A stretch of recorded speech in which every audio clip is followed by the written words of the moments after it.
बाद में भगत सिंह का लाहौर से निकलना बड़ा मुश्किल था, तो दुर्गा भाभी उनकी मिसेज बन गई और मियाँ बीवी दोनों बनकर पुरुष थे, भगत सिंह के साथी थे। और ये जो क्रांतिकारी दल था इसमें सबसे ज्यादा धनाढ़ थे वो। अच्छा। और उनकी मिसेज थी दुर्गा भाभी नाम में कि दूध चूम तो बात छड़ी और स्कूल जा तो टब्बर है भी कदर हुआ है कदर वो हुआ किसो फोटो जा भी ब्याह शादी होया जल्दी पहले मैंने करोड़पति फकीर, हाँ उसमें भी जैन साहब आए थे। जैन साहब तो फिर घसीराम जी ने मुझे बड़ी मदद करी किताब लिखे। वो हर साल आते थे तो मुझे कहते थे एक साल। बच्चों के सपनों को अपना सपना समझकर करते हैं मेहनत और जीतते हैं विश्वास। हिंदुस्तान के टॉप कोचिंग्स के एचओडीज न केवल क्लास लेते हैं बल्कि बच्चों के डाउट भी क्लियर करते हैं। आज हर बच्चे की जबान पर है कि डीएस की फैकल्टी बहुत अच्छी है।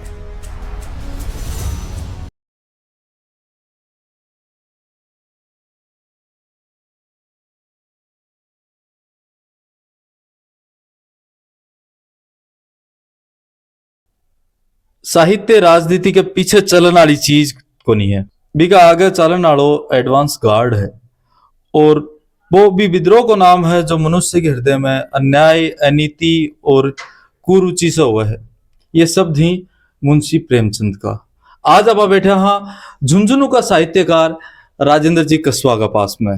राम राम जी, नमस्कार। पंचायती मीडिया के अंदर मेरा स्वागत है। मैं शशिकांत शर्मा, अपने साथ में ही राजेंद्र जी कस्वा जो झुंझुनू का वरिष्ठ साहित्यकार ही। और इस साहित्य लिखण के अंदर कदू अण के अंदर रुचि पैदा हुई और कितनी किताबा अभी तक लिख चुके हैं। आप जानने की कोशिश कर रहा हूँ, वीडियो था शेयर कर देना है, लास्ट तक जरूर देखना है।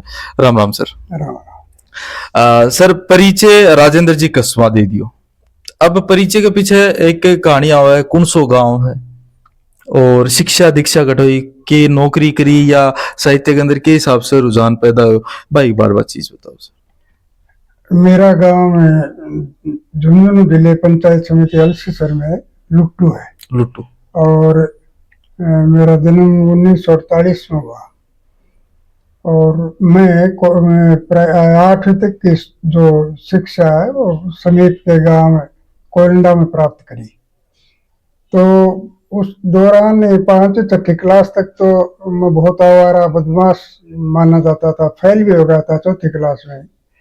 और उसके बाद में हमारे अध्यापक वहाँ आए थे एडवांस जी जयदेव जी, वो किताब पढ़ने के बहुत शौकीन थे और झुंझुनू जिला पुस्तकालय से वो हर सप्ताह 5-7 किताब वहाँ ले जाते थे। वो स्टाफ पढ़ता था तो उससे मेरे थोड़ी रुचि पैदा हो गई पढ़ने की किताबें। और जहाँ मैं पहले बदमाशी में ध्यान रहता था अब किताब पढ़ने में लग गया। पहले मतलब बदमाश टाइप का आवारा माना जाता था गाँव में और नंगे पैर घूमता, 4th क्लास में फेल भी हो गया और घर वाले कह भी रहे थे कि इसको पढ़ाएंगे नहीं, लेकिन उनके दिमाग में एक ही था, खास तौर से मेरी माँ ने कहा कि ये इतना आवारा हो गया, बदनाम है गाँव में, तो इसकी शादी कौन करेगा, इसको स्कूल में तो जाने दो, पढ़े या नहीं पढ़े वो अलग बात। सही बात है। और उन दिनों एक कहावत भी थी गाँव में कि दूध चूम तो बात छड़ी और स्कूल जा तो टब्बर है भी कदर हुआ है। कदर हुआ है ब्याह शादी होया जल्दी ब्याह करता भी। मेरा जैसे 5वीं क्लास में पढ़ते समय सगाई कर दी और 7 दिन ब्याह कर दिया, तो 15 साल की उम्र। तो उस टाइम तक मैं लेकिन जो ही जयदेव जी आए और वो पढ़ने की जो ललक मेरी पैदा हुई तो ऑटोमेटिक ये गांव जो बदमाशी है वो सब छूट गई। पढ़ाई भी मैं होशियार हो गया। 5वीं क्लास से मेरी फर्स्ट डिवीजन शुरू हो गई थी और 10वीं तक अलसीसर में रहा। फिर 9वीं 10वीं में जेके स्कूल, वहाँ भी मेरी फर्स्ट डिवीजन आई। उन दिनों फर्स्ट डिवीजन गिनती के आते थे, गिनती आती। तो आर्ट्स में अलसीसर स्कूल में आर्ट्स में पहली बार मेरी फर्स्ट डिवीजन आई।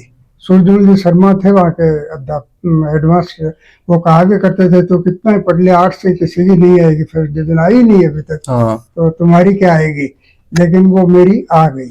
उसके बाद तो आगे से आगे, हालांकि कॉलेज में मैं मुकुंदगढ़ कॉलेज में एडमिशन लिया, बड़े वो सहल साहब थे वो प्रिंसिपल वहाँ, तो वो बहुत इज्जत करते थे। लेकिन उस बार पहली बार भयंकर अकाल देखा मैंने अपने जीवन में, छोटे से जीवन। तो मैंने कहा कि ये तो घर वालों कहाँ से पढ़ाएंगे, तो फौज में मेला लगा हुआ था झुंझुनू फौज का।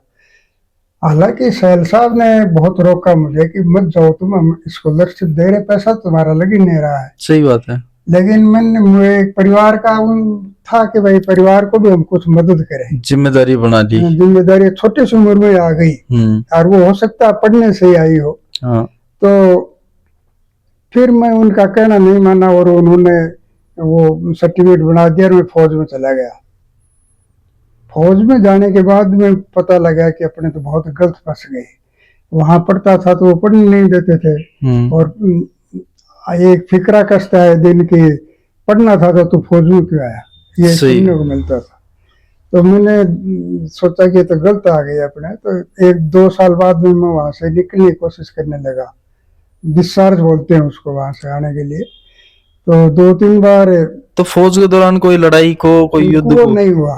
मैं मान लीजिए 65 में भर्ती हुआ, उस टाइम भारत पाक जो युद्ध था वो तो हो चुका था। उसके बाद में 71 में हुई है लड़ाई, तो मैं 70 में ही आ गया था। अच्छा। फौज छोड़ के 2-3 बार मेरा डिस्चार्ज हुआ, उन्होंने फिर रिजेक्ट कर दिया, लेकिन 5 साल लग गए मुझे आते हैं। गोकुल जी एकमात्र पत्रकार थे जो उस टाइम राजस्थान पत्रकार, नवज्योति सबके, मैं उनके पास रहता था। रामोतार शर्मा थे, कवि थे, वो मेरे एक तरह से साहित्यिक गुरु हैं। तो इनके सानिध्य में रहा मैं। तब किताब लिखी मैंने, भगत सिंह के साथी थे भगवती चंद वोरा, क्रांतिकारी। मियाँ दुर्गा भाभी उनकी घर मिसेज थी। दोनों का बहुत बड़ा त्याग था क्रांतिकारी आंदोलन में। पैसे वाले थे, उन्होंने सब पैसे भी दिए और अपना बलिदान दे दिया। तो उस परिवार ने मुझे बहुत प्रभावित किया। तो मैंने एक किताब लिखी, छोटी 100-150 पेज की, क्रांतिकारी भगवती बाई। भगत सिंह जी की माता जी को नाम हो ना भगवती बाई? नहीं, भगवती बाई खुद पुरुष थे। अच्छा। क्रांतिकारी भगवती बाई पुरुष थे, भगत सिंह के साथी थे। और ये जो क्रांतिकारी दल था, इसमें सबसे ज्यादा धनाढ़ थे वो। आपको मैं बताऊं, यहाँ भगत सिंह जब फरार हुए सैंडर्स कांड के बाद में, सैंडर्स को गोली मारी थी, और बाद में भगत सिंह का लाहौर से निकलना बड़ा मुश्किल था। तो दुर्गा भाभी उनकी मिसेज बन गई और मियाँ बीवी दोनों बन करके फिर वहां से लाहौर से बाहर निकले। वो मेरी किताब, पहली किताब जो लिखी वो क्रांतिकारी भगवती बाई के नाम से लिखी, जो दिल्ली में छपी थी। जैसे डॉक्टर जैन की मैंने जीवनी लिखी है, मेरे सामने जो अच्छे करेक्टर नजर आ रहे। सही बात है। तो डॉक्टर जैन की जीवन मुना कुंदन नाम से किताब लिखी, जो बहुत बड़ा समारोह हुआ था मेरे सिद्धानंद कॉलेज में। और घासीराम जी ने उसकी करोड़पति फकीर, घासीराम जी की लिखी उससे पहले मैंने करोड़पति फकीर। उसमें भी जैन साहब आए थे। जैन साहब। तो एक थारी पुस्तक पढ़ी, नहरा पहाड़ बोलता है जी। एक किताब थी लिखी झुंझुनू का संस्थापक के ऊपर, झुंझा। हाँ, वीर झुंझा। देखिए, मैंने जो मोटे रूप में बताऊं आपको, किताबों का करीब 15 किताबें लिखी है मैंने, और 2-3 का संपादन किया है। तो 15 की, जैसे पहले सबसे पहले मैंने क्रांतिकारी भगवती बाई लिखी, फिर चौधरी चरण सिंह की जीवनी, इनके जीवन ने मुझे बहुत प्रभावित किया। और करोड़पति फकीर के साथ ही भारत बनाम इंडिया नाम से किताब थी, जो इतिहास और राजनीति पर है, और हमारा भारत की पूरी जो शुरू से लेकर अंत तक की राजनीति और इतिहास रहा उसके ऊपर वो है। वो दोनों एक साथ छपी। वो आज शहीद दिवस भी मनाया जा रहा है 23 मार्च, जिनका आज बलिदान दिवस भी मनाया जा रहा है सिंह का। तो वो किताब लिखी। फिर किसान आंदोलन चला जागीरदारों इस समय शेखावाटी में, बहुत जबरदस्त आंदोलन चला। तो एक किताब लिखी किसान योद्धा नाम से, वो झुंझुनू में प्रकाशित हुई। एक थारी किताबा के अंदर की राजनीतिक शब्द ही बन को प्रयोग हुआ। एक तो नेता चालीसा, मतलब जो थारी टेबल है इस पर बैठे और या थाने मतलब दूसरी किताबा पढ़ के प्रेरणा मिला है कि ये आजकल राजनीति को जो परिदृश्य है वो एकदम चेंज हो गया। जो आप इंट्रो के अंदर जो पहली लाइन बोली ही कि जो नेता ही बनकर काम करवाने का तो जनता होनी चाहिए बन के पीछे। राजनीति, देखिए, राजनीति खास तौर से उत्तरी भारत में आपको बड़ा अंतर मिलेगा दक्षिण भारत का और उत्तरी भारत का, क्योंकि मैं बंगाल में भी सबसे और ज्यादा हमारे मतलब जहाँ साइंटिस्ट देखा, आईपीएस आईएएस आईएएस अभी हमारे लोग जाने लगे हैं, बाकी पहले तो उनके ही थे सारे पहले सारे। आप आओ यहाँ नगर पालिका, आए दिन ये मैं देख रहा हूँ अखबार में, आप भी पढ़ रहे हो, इतना गंदगी का ढेर है, कभी सफाई नहीं होती, कोई ध्यान नहीं दे रहा है, क्योंकि वो जो ठेका पर है किसको क्या देते हैं उसमें कमीशनबाजी हो गई, जनता दुखी है, लेकिन जनता बोल नहीं पाती, बोलना भूल गई वो। भूल गई है। एक बार फिर से आपने साहित्य के मुद्दे पर आओ। आज की जो जनता है, जो यूथ है अभी कि मैंने एक तो पढ़ने की मतलब लालसा कौन रही, क्योंकि स्मार्टफोन आ गया, वह अपना आपने एडवांस समझ ला गया कि किताब में की है, फोन के अंदर ही है, सो कि सारी किताबें फोन के अंदर आ जाएंगी, ठीक है।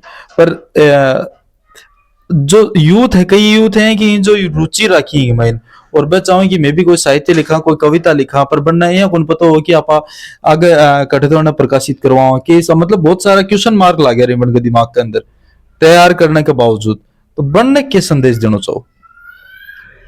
देखिए मोबाइल ठीक है, एक आज तकनीक बहुत बड़ी एडवांस तकनीक है, इसमें छोटा सा यंत्र है, इसमें सब कुछ चीजें मिल जाती हैं, ये बात सही है, लेकिन ये तो हमारे पास वर्ल्ड में सब जगह है, ये हमारे से भी वो आगे है। हाँ। लेकिन वहां मैंने देखा है, जो आते जाते मित्र लोग हैं बताते रहते हैं, श्याम जी किताब का पढ़ना बहुत जरूरी है। मोबाइल अपनी जगह ठीक है, आप उसकी जितनी मदद ले, थोड़ा जितनी सहायता ले सकते हो उतना ही लो, बाकी तो आप आंख खराब हो जाएंगी बच्चों की, तो आप मोबाइल तो घातक भी था। सही बात है। और आज शॉर्टकट हो गया कि कोई मेहनत नहीं करना चाहता, कोई मेहनत नहीं करना चाहता। और पढ़ने के जहां तक आपने कहा कि हम कहाँ पढ़े, लिखने का देखिए, लिखना बहुत एक तपस्या है, लिखना बहुत जल्दबाजी करोगे तो इसमें आप वो लिख नहीं पाओगे। ये हालांकि नकल कई बार, कई लड़का, एक बार रात को घूम रहा था, लड़का इंजीनियरिंग किया, वैसे इंजीनियर है वो, और वो कहने लगा अंकल जी मैं भी लिख रहा हूँ कविता, ये आप देख के बताओ मैं कहाँ छपाऊँ, उसको क्या करूँ। मैंने कहा आपने क्या क्या पढ़ा किताबों में, हिंदी साहित्य में क्या क्या पढ़ा। मैंने कुछ पढ़ा तो नहीं है, तो पढ़ा नहीं तो भाई ऐसे नहीं लिख पाओगे। मेरा मतलब ये कोई भी साहित्यकार, मैं हूँ, मेरे पास भी एक किताब लिखता हूँ मैं, तो उससे पहले मुझे 10 किताबें पढ़नी पड़ती है। सही बात। और फिर मुझे एक उसके छन करके क्या कि अपने क्या विषय ले रहा है, तब किताब लिखी जाती है।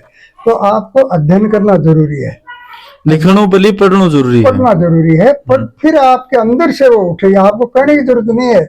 जैसे एक रिटायर्ड अधिकारी आई मेरे पास एक दिन कि अजी कैसे लिखना है, क्या लिखना, मुझे थोड़ी क्लास लो मेरी। क्लास मैंने कहा आप बताओ, 70 साल का आदमी है। मैंने कहा आप कुछ नहीं ले सकते, आप ये लिखना कोई नकल से नहीं होगा, नकल से नहीं होगा। मैंने नौकरी छोड़ी है, मैंने वकालत छोड़ दी, मैंने नौकरी पहले ही रिटायरमेंट ले लिया, फिर वकालत भी 5-4 साल है, श्रीराम दिन छुटाई मेरी वकालत, तो बोले आप लिखो, ये वकील तो बहुत है वकील। तो मेरा मतलब ये तो एक आग है आपके अंदर पैदा होगी, अपना आप से मतलब इवड़ोगे मैं अपना आप ओलाजर मैं लिखना पड़ेगा, लिखना पड़ेगा। और वो समाज का जो चरित्र है वो आपके सामने है, उसको आप बना साथ लेकर के फिर आप लिखोगे, वो कहानी मिलेगी, वो उपन्यास मिलेगा, यूं नहीं मिलेगा नकल करके। और उससे आपको ये एक तरह से तपस्या है, पहले तपस्या करो फिर फल मिलेगा।